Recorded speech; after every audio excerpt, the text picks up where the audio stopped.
Morning, everyone. I hope that you guys enjoyed the party if you got a chance to do it. I suspect the folks that aren't in the room are probably recovering. It was a great time last night. We had T.I., the rapper, so it was sort of a flashback. Yeah, he really, I guess he competed with me by keeping everyone up. So, Alex, it was interesting when I first saw the book. I mean, it's obviously very thought-provoking about the fact that, and you make the case that fossil fuels are not something that society can effectively function without. And they've received this horrible just rap in terms of sort of the reputation of fossil fuels and how society is currently treating them. But you make the case that actually they're integral in every parts of a modern society, and without them, the world would be quite different. Yeah, I mean, even further, because the title of the book is Fossil Future. So there's a certain number of people who say, we should rapidly eliminate fossil fuels, or maybe even, why are we even using them now?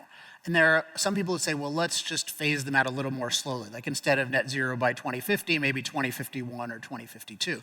And my actual view is that by 2050, the world will be a much better place if we're using more fossil fuels. And that's an unusual kind of view, but I think the facts really justify it if you care about human life on Earth. Because the basic fact is that fossil fuels are currently, and I believe will remain, a uniquely cost-effective source of energy and scalable. So those two things. So cost-effective means affordable. People can afford to use a lot of it. Reliable, it's available when you need it and the quantity you need it. And versatile, this is really crucial for your industry. Able to power every type of machine. Many machines, most machines in the world are not powered by electricity. They're powered by the direct burning of fossil fuels because that's the most cost-effective or sometimes only way to do it, including in a lot of heavy-duty industry. And then they need to be scalable, available to billions of people in thousands of places. Fossil fuels right now are 80% of the world's energy. They're still growing, and in particular, they're growing in the parts of the world that care most about cost-effective energy, namely China, which at this moment has 300 new coal plants in the pipeline. So they have more new coal in the pipeline than we use coal in the United States. So if you recognize, wait, there's something special about fossil fuels, that they're actually growing despite being incredibly unpopular, and you realize that the vast majority of the world, 6 billion people, use an amount of energy that we would consider totally unacceptable. 3 billion of those people use less electricity than a typical American refrigerator. I think there's an incredible burden on anyone who says anything other than we should be expanding fossil fuel use. Now, of course, you have to factor in side effects, particularly climate. We can talk about that, but we at least need to first recognize there are incredible and irreplaceable benefits to fossil fuels that if we lose them, will, I believe, ruin billions of lives in the near future. So Alex, when you look at all of the announcements around EVs, some of the government mandates in places in Europe, and we see it in California, trying to get rid of the internal combustion engine, as well as all the technology innovations that's taking place around electric vehicles, how do you make the case to a public that sort of has looked at fossil fuels the way that my generation looks at the tobacco industry? Well, it's interesting even that people associate EVs with not using fossil fuels, because right now EVs are FFVs. I mean, they're fossil fuel vehicles. This is actually, I've had an interesting relationship with Elon Musk over the years, and he unblocked me recently, but he blocked me years ago for writing a piece on Forbes that went kind of viral called "The Tesla Model S is a really good fossil fuel car." And that annoyed him and the Tesla community, but it's true. Most of our electricity comes from fossil fuel because that's still usually the most cost-effective way to generate it. In the United States, it's natural gas. In many parts of the world, it's coal for various reasons because they don't have the natural gas deposits and infrastructure that we do. So one thing is EVs does not mean not use fossil fuels. That would require that you could use almost all solar and wind, or nuclear would be better, but we've basically criminalized nuclear. So all these plans involve using all solar and wind in the near future. And I think there's no evidence that that's doable. Even the attempt to do that is causing a lot of problems because when you use solar and wind, they can go near zero at any given time, which means you need almost 100% backup. Otherwise, you run into what we experienced where I live in California or what Texas experienced. They like to play reliability chicken, so shut down as many reliable power plants as possible and hope for good weather, but it doesn't work. So it's really, solar and wind are not replacing fossil fuels really in the realm of electricity. And so it's just, we shouldn't think of EVs are like a great technology that we should be excited about insofar as they can compete on a free market. But the things to worry about are, one, forcing them, because forcing them on people makes people use something that's not cost effective, which, to American drivers is just horrifically damaging to lower and middle class people, to force them to use vehicles they can't afford. And the biggest existential threat is we're forcing an increase in reliable electricity demand on a grid that has decreasing reliable supply. That's what happened in California, right? Newsom announced, hey, no more EVs, right? No more ICEs by 2035. And then 5 days later, he said, don't charge your EVs. We don't have enough electricity. And that's at a tiny percentage of the penetration of EVs that he's forecasting in the future. So we should be excited about EVs, but as a technology to compete on the free market, talking about forcing EVs on the whole world population is a disaster. And then talking about powering them via solar and wind, which there's no evidence that can happen at scale, that's just a total catastrophe. So as I started reading your book, the things that really astounded me was the growth or the lack of sort of fossil fuels as a percent of total energy consumption has not dropped off as much as people assume. When we post about or write an article about the Tesla Semi or some other electric vehicle, or talk about the diesel supply shortages we had last year, the immediate response I get is, this is fine, everybody should move to electric vehicles. And what people don't understand is how critical diesel today is in our economy. They don't realize that the water supply that they drink is dependent upon fossil fuels for clean water. The railroads are dependent upon fossil fuels, diesel specifically. And what's amazing to me is that the public has this assumption that we are progressing to eliminate fossil fuels, but the data clearly says that's not the case. Right, so they're declining slightly in relative terms and increasing in absolute terms. So that should, one thing that we should note is, so we've had in the last 2 years a global energy crisis, and we'll see what happens next year with Europe. But with Europe last year, they got lucky with a fairly warm winter, but they were worried about freezing to death. Which, think about that, Europe. That's like a medieval fear, right? That's a Game of Thrones. You're afraid of winter, but Europe was actually afraid of winter. Why? Because they had just gone very, very slowly in this net zero direction, where they had restricted the availability of fossil fuels and hoped that solar and wind would replace them. And it worked very badly. So you just really need to recognize, the best thing is just be really open to alternatives, but they should actually be cost effective, affordable, reliable, versatile. The problem is when you decide that you don't like the way the economy is proceeding, you don't like energy economics, and you just try to dictate from on high, let's have everyone use solar and wind. That is a disastrous thing, and I think the energy crisis should be a wake-up call, because here's the thing, we didn't even move in the direction of net zero yet, because fossil fuel use hasn't even declined. Net zero says it should be basically eliminated in 27 years. Just by slowing the growth of fossil fuels, we created a global crisis. So I hope that's a wake-up call to people. So clearly, in emerging markets, China specifically, India, fossil fuels are, as you mentioned, coal plants are still being built out. In Europe and the United States, there is clearly a sentiment that we have to eliminate them at all costs. If we don't, we have this climate emergency that we're all going to die. It's imminent if we don't solve this problem, according to the public sort of narrative or belief that's prominent in universities, that's prominent among politicians. How do we change that course, or is it inevitable that these policies, like California's elimination of internal combustion engines, that this is going to continue to be a challenge?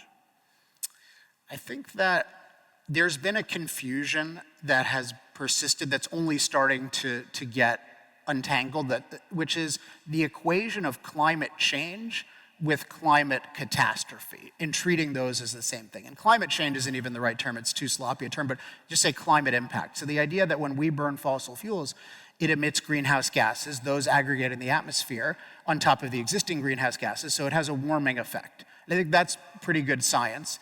And we've seen in the last 150 years, we've used a bunch of fossil fuel. We've increased the amount of CO2 in the atmosphere from 0.03% to 0.04%. We've had about 1 degree Celsius, 2 degrees Fahrenheit of warming. And it's reasonable to attribute quite a bit of that to our energy use. But calling that a catastrophe is a huge jump. The fact that you have a change in the climate system doesn't mean it's a catastrophe. To be a catastrophe, it has to be a very negative change that we have no ability to adapt to or master. But if you look at the act, so master, I think is the better term, like to neutralize the danger. Like if you have a drought, well, can you irrigate? Can you move crops from one place to another? Then you can neutralize the drought.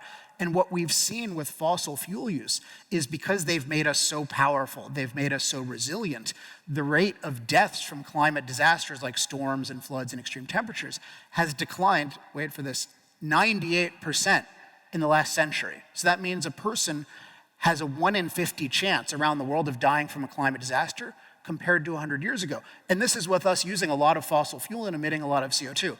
So when people talk about catastrophe in the future, I always ask, well, do you acknowledge that right now we're safer than ever from climate? Because I never trust anyone to predict the future if they don't acknowledge the present. And most of the climate catastrophe movement, basically all of it, pretends that we're in a climate catastrophe today.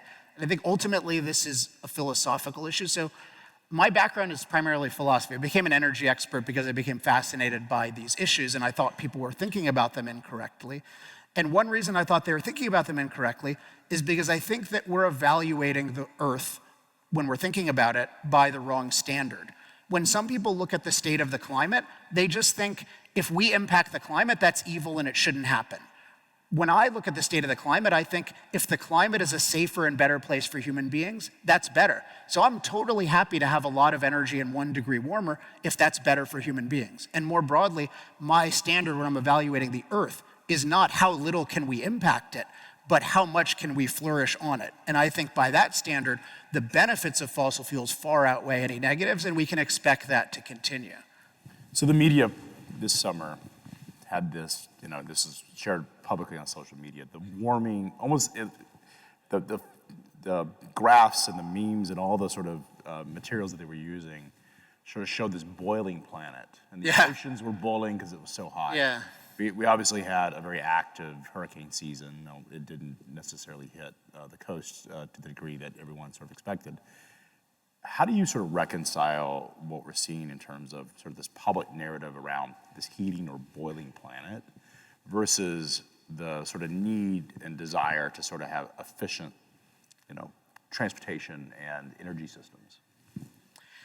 Well, let me recommend a resource, by the way, so I don't forget, because I created a resource called energytalkingpoints.com that's designed to just give you the answers to every single question in this category. We literally now have thousands of talking points. And if you sign up, it's free. We actually have something coming out soon called Alex AI, which actually answers every question as me. So you could literally ask this question, and it would give you a good answer, because we have a really good AI team. But that's not here right now, so I'll give it. The issue with, it's the hottest year ever, it's a boiling planet, it's again this issue of equating change with catastrophe. Because hottest year ever, it's absolutely not the hottest year ever. For most of the Earth's history, it's been way hotter than today. Bernie Sanders will say, it's the hottest July in the history of this planet. No. At most, it's the hottest July in 150 years of fairly mediocre temperature records. But the history of this planet, it's been 25 degrees Fahrenheit warmer for huge portions of time. The way warming works, people don't understand, is that it's more at the poles than at the equator. So it's not that the equator gets super hot, it's the planet gets more tropical. So as the planet warms, it gets a little bit more tropical. There's a question of whether that's even a negative on its own. But because there are a lot of benefits, far more people die from cold than from heat, and you get a lot of greening from CO2. There are also adverse things like more heat waves and sea level rises we could talk about. But whatever effect the warming has is nothing compared to the benefits of the energy. So my point is that energy is infinitely more important than climate change, including for climate livability. And that doesn't dispute climate change, it disputes the importance and alleged catastrophic nature of climate change. Because think about the United States. Where do you live? Right here in Chattanooga. Okay, you live in Chattanooga. So I live in California, but people in America live to 80, whether they're in polar Alaska or swampy Florida or scorching Texas, Arizona, Northeast, it doesn't matter, right? We have every climate imaginable in this nation, and everyone can flourish because we're at a very high level of climate mastery. And that involves using a lot of energy to make ourselves incredibly resilient. So if that's the case, then that, I think, shows that or indicates that I'm right, that cost-effective and scalable energy matters far more than any change in climate that's remotely plausible. Is that a selfish thing, though? Living in the United States, the wealthiest country on the planet, vibrant economy, is it selfish for us to think that way? That, hey, you can live in Alaska and you can live in South Florida and be okay? Folks in Asia, India, Africa don't have that luxury. They don't have the wealth to be able to. Because they don't have enough, they don't use enough fossil fuel. So make the case. Yeah. So actually, a guy who's become a friend of mine and I've helped mentor, interesting guy you can follow him on Twitter, Jasper Machogu. He just sent me, he's in Kenya, and he actually used to be involved with Greenpeace, but he got turned on to my work and some other pro-energy people. He just sent me this morning, he's made these shirts called Fossil Fuels for Africa. We were both recently, he was in Africa, we were both recently in Cape Town at African Energy Week talking about this. And the point that he makes and I make, I think is fairly straightforward. If America and the wealthy world can use fossil fuels to master climate and be able to handle any situation, then everyone else needs to follow that path. So look at, Singapore has become basically the wealthiest place in the world per capita from nothing 50 years ago. They're at 99% fossil fuel use. Every country that has come up and become prosperous, whether they have domestic fossil fuels or not, Singapore doesn't, Japan doesn't, South Korea doesn't, but they become incredibly wealthy by using fossil fuels to develop and power machines to become productive and prosperous. So if people say, well, it's just America, we're wealthy. Yeah, but we're wealthy because we have cost-effective and scalable energy. So that proves my point that the number one priority should be expanding the supply of cost-effective energy. And you cannot do that by restricting the supply of your most cost-effective source and most scalable source of energy, fossil fuel. What you need if you want alternatives, and I do a lot of work in politics and I'm a big advocate of this, you want cost-effective alternatives. So I do a lot of work to liberate nuclear energy, to liberate deep geothermal. And with solar and wind, I do work to make the grid more fair so that if they can actually provide reliable electricity, they can compete. So I want alternatives as much as anyone who cares about energy, but I want a lot more energy in the world. And that requires fossil fuels for the foreseeable future. So fossil future doesn't mean in 1,000 years we need to use fossil fuels. I hope in 1,000 years we use no fossil fuels. I hope we have something way better, and it'll probably be nuclear based, just because the best sources of energy are usually the densest. Oil is the densest mainstream one we have today, but nuclear energy is way denser. Theoretically 1 million times, in practice about 1,000 times denser than even oil. So that's what I want to see. But if you want human beings to have a good life for the foreseeable future, you need to embrace fossil fuels. So let's talk a little bit nuclear. It's a safe, it's obviously if something catastrophic, we've seen these situations in Japan, we saw it. Well, nobody died from the radiation. They died from the tidal wave. 20,000 people died from the tidal wave, but not from radiation from the nuclear plant. You can't have economic damage. There are things that can go wrong, although even that's, sorry to interrupt you, but that's, like the disasters people can point to in the civilized world, so mainly 3 Mile Island and then Fukushima, those are characterized by nobody dying from the main threat people are concerned about, which is radiation. So that's notable that your leading examples, the only example anyone can come up with is Chernobyl, which involved a type of reactor that was never considered in the civilized world, and everything in the Soviet Union was deadly. Right, because there's just no concern for human life. So yeah, they didn't use containment. It was basically like a half weapon, half nuclear plant. And even there, it didn't do as much damage as people think. But yeah, the civilized world really shows that even when things go wrong with nuclear, it's better than anything else, because everything else can explode in one way or another. Particularly, like even a hydroelectric dam, in a sense, can explode. You could wipe out 100,000 people if the wrong dam explodes. Fossil fuel stuff can obviously explode. Nuclear, if it melts down, which is very rare, but that's a very slow process. And when you're talking about local safety, you want the danger to emerge slowly, not to be an instantaneous thing that people can't deal with and evacuate from. There's a nuclear plant about 10 miles from where we're at. Yeah. There's a hydroelectric plant probably 3 miles from where we're at right now. If that nuclear plant were to melt down, if you live near that plant, you would have to relocate. That seems pretty dramatic. It would just depend on the nature of it. It would just depend, and there's depending on how long and that kind of thing. So it's not necessarily the case. But okay, if the dam, I don't know the particular dam, but certain dams burst, like 10,000 people can die. So there are different kinds of consequences of things. But yeah, I think that nuclear is, in terms of loss of life, it is the safest form of energy that human beings have ever created. And it's very notable that most of the same people who hate fossil fuels they hate nuclear, even though they claim their biggest priority is eliminating CO2 emissions. Well, nuclear is the most scalable way we've found so far of eliminating CO2 emissions, because unlike hydro, which is great but doesn't scale that well because it can only be used in certain locations, nuclear can theoretically be used anywhere. And yet the green movement has made it more and more expensive. Part of why a lot of my political work is in nuclear, I'm going to DC next week to hopefully work on some nuclear legislation, is that the green movement has criminalized it. So nuclear was a really growing technology in the 60s and 70s, and it was getting cheaper, and then suddenly it just became incredibly expensive. Well, that's not because everyone got dumb. It's because it was treated as this criminal enterprise subject to infinite delay and infinite regulatory cost. So that's really bad. Does it have a branding problem? Because when I hear nuclear, I think of the weapons and the Hiroshima and all the sort of risk.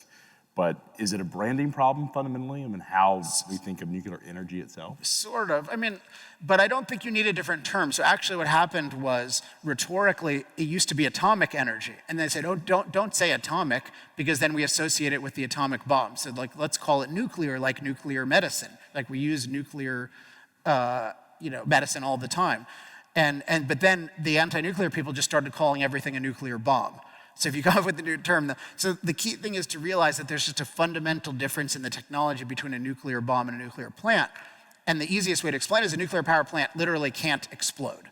So one of my favorite energy thinkers, Peter Beckman, once said, if a terrorist is able to blow up a nuclear plant, then what do you say about that? And he says, well, they should win a Nobel Prize because they'll discover a law of physics that doesn't exist. So you need to really understand nuclear needs to brand itself as the safest form of energy versus saying, because that's true, versus saying, oh, we're not as dangerous as you think. That's not very helpful. But if you say we're the safest form of energy, then it really it really wakes people up and makes them consider it. Sort of like with fossil fuels. Like I have 2 books, The Moral Case for Fossil Fuels, and the new one, which is the only one you need to read, is Fossil Future. Imagine if I had called those books Fossil Fuels Aren't As Bad As You Think, right? No one would read those books. But if I say what I think, that we should have a fossil future, fossil fuels are actually good, they actually make the world a better place, they make the planet more livable, then that is interesting. And I think nuclear needs to follow the same example. Really say, we are the safest form of energy and get people excited. By the way, electricity used to have an image problem because they associated electricity with the electric chair. But electricity got over that just fine. And now people think electricity is infinitely safe. And in fact, batteries, Elon must get the credit for this, batteries people now think of as health food. When I was a kid, people were like, hey, don't touch these batteries, don't throw them away, don't touch the batteries in the basement. Now people think, oh, batteries are clean, and then they're very startled when you see all these battery fires all over the place. So Alex, this is a supply chain event, and there's a lot of organizations in this room, but even broader, particularly ones that are consumer focused, that have consumer branding opportunities, that have made a commitment to moving to net zero. The challenge is that there's a significant trade-off in trying to achieve net zero and trying to achieve an efficient and robust and fast cadence supply chain. How do you sort of deal with that sort of narrative, and what should our industry, if they have influence over how the public thinks about these topics, as well as how politicians think about these topics, what should they be prioritizing in terms of the messaging? I forget the word you used, but it was something like tension. And I would go a lot farther than that. I think it's just a complete contradiction. So the net zero, before we talk about the rhetorical strategy, I think just as important to recognize, like the net zero by 2050 movement, this did not come from any real science. This came from activists who have long hated every form of cost-effective energy. So the modern green movement hates hydro, hates nuclear, hates fossil fuels, and also hates the mining necessary for solar and wind and batteries. So it's important it came out of this movement.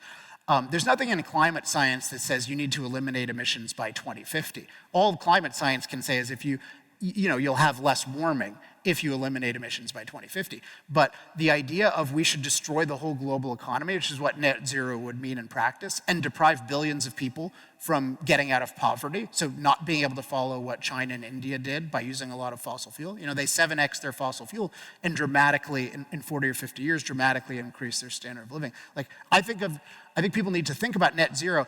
If you take that seriously, this is a death sentence for billions of people. And so my view is, if you really think of it honestly, you should not join this movement, even if it's a popular movement. You should try to be part of something else. Now, what you can be part of is energy innovation. So you could say, hey, we're innovating in cost-effective alternatives, and recognizing, hey, the only way you'll ever reduce emissions long-term is it with truly cost-effective and scalable alternatives. If we just incur a lot of cost in the United States, make our lives more difficult, that doesn't change China's trajectory. That doesn't change India's trajectory. The only thing that changes those trajectories is if you actually have cost-effective things. So innovate in nuclear, innovate in geothermal. If companies want to be in this space, they should focus on the innovation.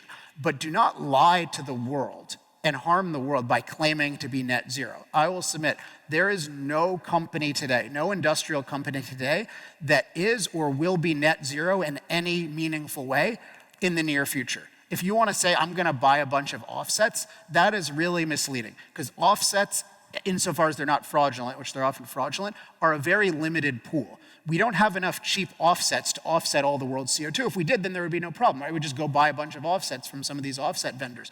So if you're a wealthy company like Salesforce, and you just buy a bunch of mangroves somewhere and then you take credit for it, well, that's other people can't take credit for it. So I consider it very dishonest and harmful for these companies to go through these hoops to say they're net zero, because what they're doing is they're saying, why can't everyone be like me? But they're all doing things that are non-scalable and that require being rich. But what the public is learning is, if Apple could be net zero, if Salesforce can be net zero, then we can all be net zero. And then they support terrible legislation that hurts us here and that hurts billions of people abroad.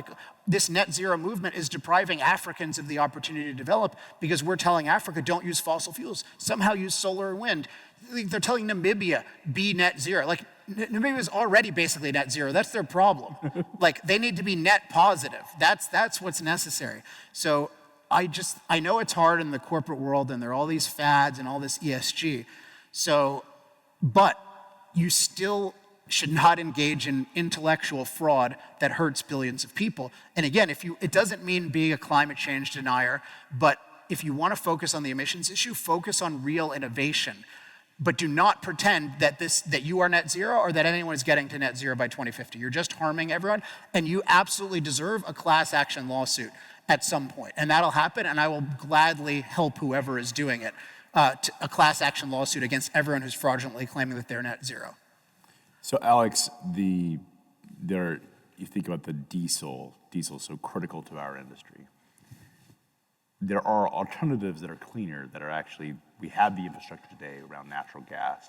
California has basically said, natural gas is not good enough. You must move to what they would refer to as sustainable alternatives versus fossil fuels. Is that a massive mistake? Wouldn't we eliminate far more emissions by moving from diesel to nat gas than we would by going from trying to sort of force implement this? Yeah, and in particular, I think the emissions that are most important are particulate emissions, particularly in really dense, so I'm not in LA, but a little south of there, but you look at the Port of Los Angeles, the Port of Long Beach, these are things that could benefit, assuming, and from what I've seen, you can do natural gas type engines with a lot of these trucks pretty cost effectively. But yeah, California is just saying, no, we just demand battery trucks, even though they're not as good and in many cases don't exist. So I think what it shows, and this is a big point of Fossil Future, is that this is not a scientific movement, because and it's certainly not a pro-human movement, because a scientific pro-human movement is constantly looking at, hey, let's carefully weigh the benefits and side effects of different options. And insofar as you're concerned with reducing CO2, which I think is way overblown of a concern, but you need to recognize there are other concerns, including the availability of energy. But instead, they just dogmatically say, we want to eliminate emissions at all costs, and we don't care even whether it works. And ultimately what it means is it's just symbolism, because if you do this, China and India aren't doing this, Russia isn't doing this, it's just symbolism. And this is why I think of it ultimately as a religion, in that people are just doing rituals. They're just doing the ritual of, hey, let's say we're gonna use all batteries, versus actually doing something that addresses what they claim to care about. And so that's, I talk about that in Fossil Future, but again, I just want to recommend, if people want help on these issues, just go to energytalkingpoints.com. I used to do business consulting. I don't do it anymore. I just put everything for free on that website. It's mainly for politicians, but all of you can use it. I would love to see the world of freight and logistics say true and persuasive things about these issues, because you guys are in a real position of authority, and I think you could make a big difference with the truth. Well, we have a lot of work to do as an industry to focus on efficient supply chains and then also educate the public. Yes. Thank you so much for coming, Awesome. everyone, Alex. And you can get his book, Fossil Future, from Amazon. Yeah, and then energytalkingpoints.com, and I'll be around here for about an hour. I'll just be walking around in case anyone wants to say hi. All right, thank you so much. All right, thank you.